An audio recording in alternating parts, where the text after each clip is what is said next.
Hello everyone. I know I haven't uploaded in quite a while, so let's just get into it, shall we? Sup and welcome, my fellow commanders. Today we are going over upkeep checks and how they interact with the rest of the game. In Lancer Battle Group, upkeep checks are actions you must perform before combat begins. For context, preloading your guns or giving a rousing speech can increase your team's strength in the coming battle. Now I'll go through each choice for an upkeep action so you can pick the best one for you. I do suggest picking different upkeep actions throughout a campaign to keep things fresh, but do what's most fun for you. Set a posture. At the start of each battle in Lancer, a battle group, the fleet of spaceships that player controls, starts at range 5, but by picking set a posture you can pick to start at ranges 5, 4, or even 3. Selecting 5 will allow you to perform one extra tactic in your first round. You do not get this extra by default. Starting at range 3, you get an extra movement or an extra tactic. You do not roll for this option. Yes, I know. Most of the other ones you need to roll, but you can just pick. You can just pick to take this one and you get a whole extra little amount of damage or an extra movement. Quite versatile. Gunnery and engineering.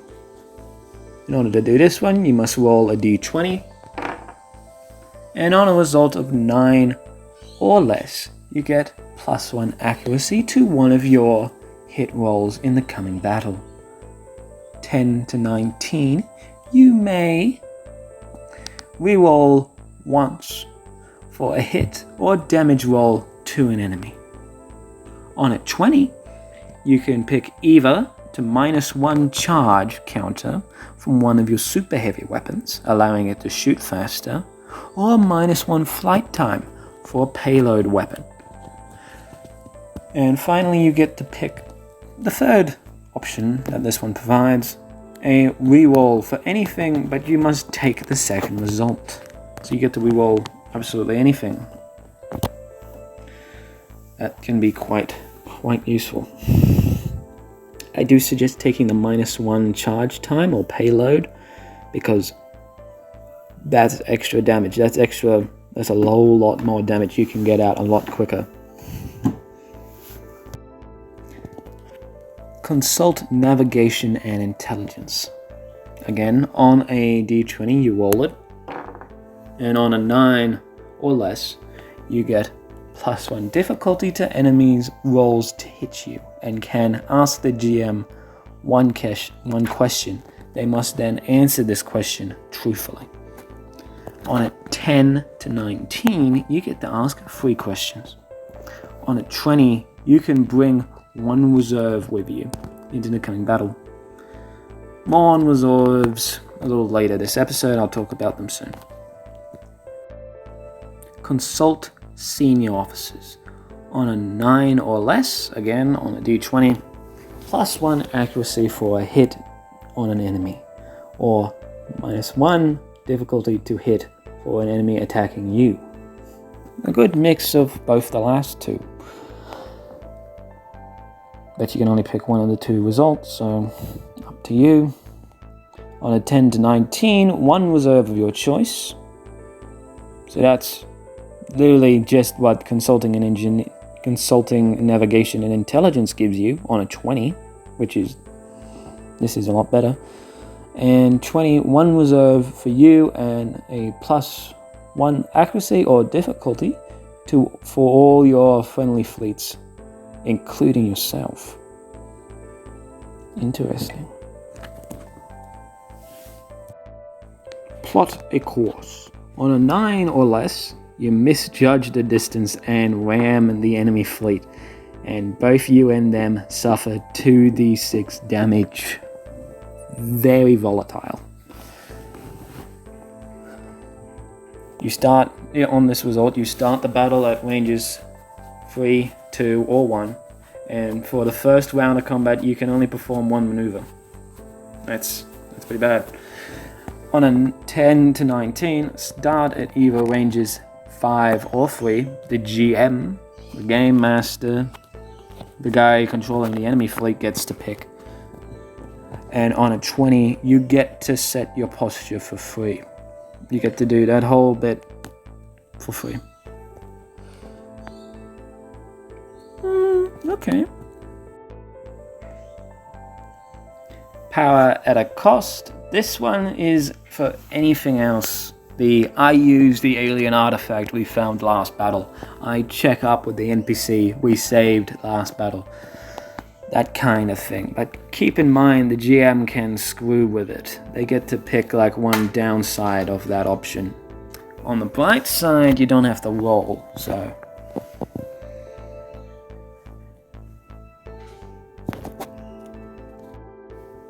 Now, reserves, like I promised. Now, reserves are extra equipment for your fleet. There are a few options for better pilots to grey wash countermeasure, and grey wash grey wash isn't something I've covered yet, is it? Imagine little itty bitty little robots eating you alive. That's grey wash. So having a countermeasure to that sounds pretty damn useful. To the GMs watching, I suggest giving 1 or 2 reserves to enemy fleets for a bit of a surprise for your players. See pages 53 and through to 61 in the pre-released rulebook. Please remember the rules can change when the game releases.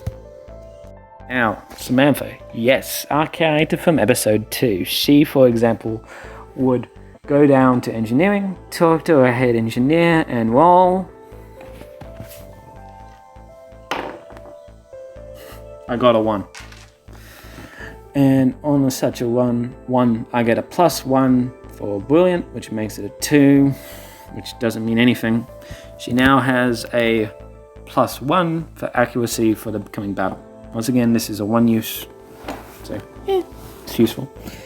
Now, I know I haven't been uploading videos since last year, but to reward your patience, this episode is a double feature. Yes, now we are going into fleet creation, my friends.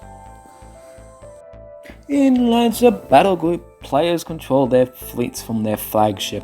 Those of you who watched the first episode will remember the 3 classes of capital ship: the frigate, the carrier, and the battleship. Now pull out your rulebooks and follow along. Open to page 77. A quick rundown on all the ship classes if you didn't watch the first episode. Frigates are the most common kind of warship. They're adaptable jack of all trades. They won't win you the war, but they'll make you all more adaptable for the coming battle. You're limited to 3 of these. Carriers are mobile launch bases for wings of starfighters. Their bombers can deal deadly damage, but they are normally unarmed themselves, so they won't be able to fight back very much. You're limited to 2 of these in your fleet. And battleships, they are the equivalent of bringing AK-47 to the water pistol championships. Lethal, but sadly you can only bring 1 of these in your fleet. So if you're going to take one that suits your fleet the best. Of course, there are other ships like corvettes, cruisers, boarding craft, drones, bombers, and starfighters that we'll worry about a little later. Right now, let's talk about the fact that we start with only 20 points. We must have at least 2 warships in our fleet, 2 capital-sized ships. So sadly, no, you can't just play with 1 massive ship. One of your ships has to be your flagship, and this is where your character will be while combat happens. So making sure to put them in something that can take a hit will be very, very intelligent. Like, you don't want to put them in a plastic bag and just let the enemy stab them to death, do you? You don't want to just lose your character. They die, you're dead in this game. They die, your ships scatter and retreat. So you want to keep them safe. For this episode, we'll just quickly go over fleet creation and mainly be looking at the ships as they appear on page 128. We will go through them again in more depth, probably in a later episode.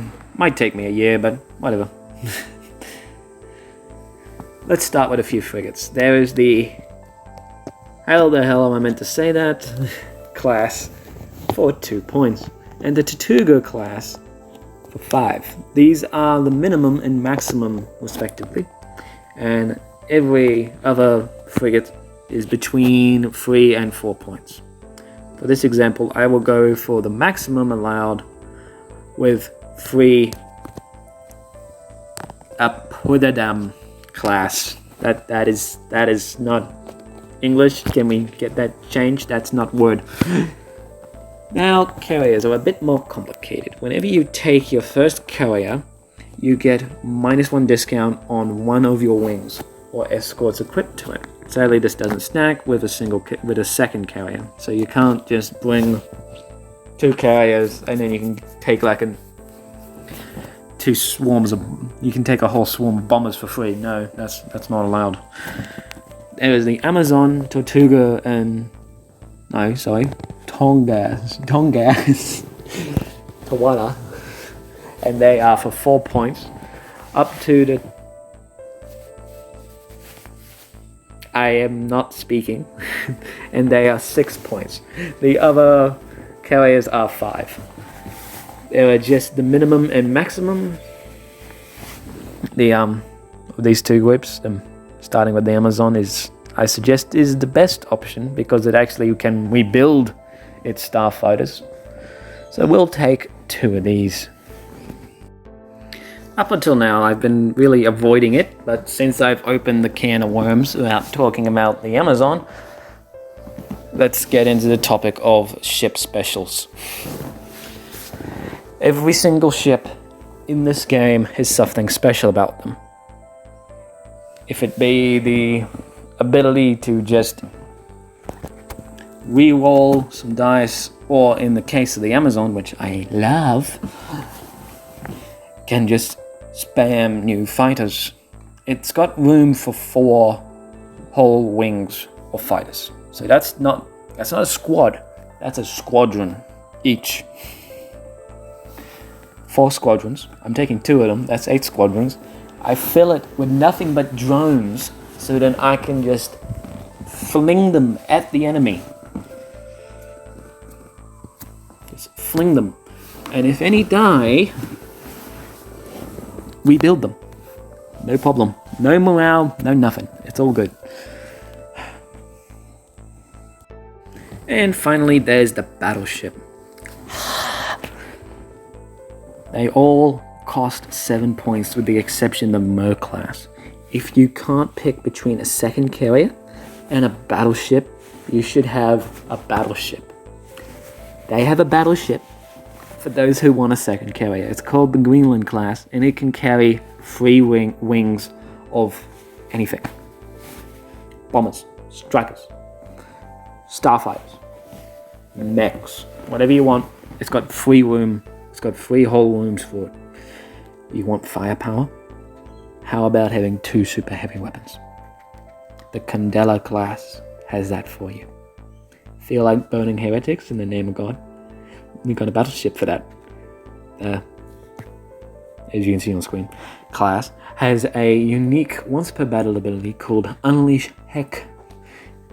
It allows it to fire its super heavy weapons and all of its primary weapons. Isn't it beautiful? Don't think about battleships as a huge expensive weapon, but as a centerpiece for your fleet. Its weapons fire will not be the first strike against your enemies, but a glorious final nail in their coffin. So back on topic, that gives us 2 Uradam, 2 Amazons, and 1 Mer for a maximum of 6 capital ships. With this system, I've made Samantha her fleet. Since she is my character and I love the Amazon, I'm going to be making... I think I'm going to make that one my flagship. I'll have this all finalized by the time we do a battle report. And I'll do a quick rundown during that episode to keep it all up to date. And yeah, on board the Amazons I'm going to be putting on some fighter wings, some drones, some even some bomber squads. And I also love the idea of having little escort ships, so I'm going to be taking 2 Coadam class, I think that's how you say that word, since I can take 1 for each of my little Amazons. 2 corvettes, they're Corvette class, so I'm going to be taking them. That sounds like a very good idea. And that ends up at 20 points.